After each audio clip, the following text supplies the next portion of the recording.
I have a childhood friend, let's call him Volodya. Volodya has a child, a little boy we'll call Stasik. They don't have a mother, but that's beside the point. During one of our meetings, Volodya mentioned that his 5-year-old son, Stasik, has an overactive imagination, inventing imaginary friends and entertaining stories. He asked me to provide a professional evaluation of his son's mental state. After examining the child, I found him to be perfectly healthy. However, a month later, Volodya called me, suggesting that things were more complicated than they seemed. He asked me to come over, and I was slightly intrigued. When I arrived, Volodya explained that Stasik's fantasies might not be mere imaginations. That night, while Stasik and his father were sleeping in the bedroom, someone in the living room was playing with Stasik's toys. Volodya was awakened by the noise, resembling the sound of a toy car being rolled on the floor, with its plastic wheels squeaking. When he checked the living room with the lights on, he found the toys scattered across the floor, following a peculiar pattern. At that moment, his son was asleep in his crib, and Volodya overheard Stasik mumbling in his sleep, something like "Zayka wants to play with the toy car." Concerned, Volodya went back to sleep. In the morning, he called me. All I could do was shrug. Stasik appeared to be behaving normally, and there were no suspicions regarding the toys. I tried to ask Stasik what Zayka was, but his response was rather unclear. He described Zayka as fluffy and soft. I couldn't get more information from the child.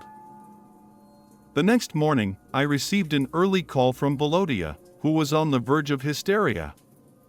He claimed to have called the police, but they didn't believe him and even threatened to send him to a psychiatric facility. I had to abandon my morning appointments and rush to his place. Volodya explained that the previous night, he had put the toys into a wall cabinet, and he and Stasik had gone to bed as usual after watching the evening news. Around midnight, he was awakened by his son's distressed muttering. Volodya listened and heard Stasik tearfully repeating, "Zayka, I don't know where they are." Frightened, Volodya turned on the lights and found Stasik huddled in the corner of his crib. His son explained that Zayka was angry because he couldn't find his toys. Volodya thought it was either a dream or a tantrum, so he reassured Stasik that the toys were in the cabinet, and they would play with them in the morning. A minute later, Volodya heard noises in the living room. It sounded like someone was fiddling with the wall cabinet. In a state of mild hysteria, he rushed to the living room. Before turning on the lights, he felt something warm and soft at chest level. He compared it to a long-haired cat or a bathrobe. The rest of the details are blurry, but it seems he grabbed his son and fled the apartment, either calling the police, the fire department, or an ambulance. I had to stay with Volodya and Stasik for a day. I couldn't find anything suspicious in the apartment, and I believe that Volodya might have experienced a nervous breakdown, given his challenging circumstances during that period.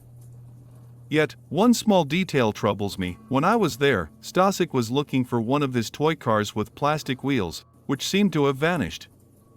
Zayka never returned to their family.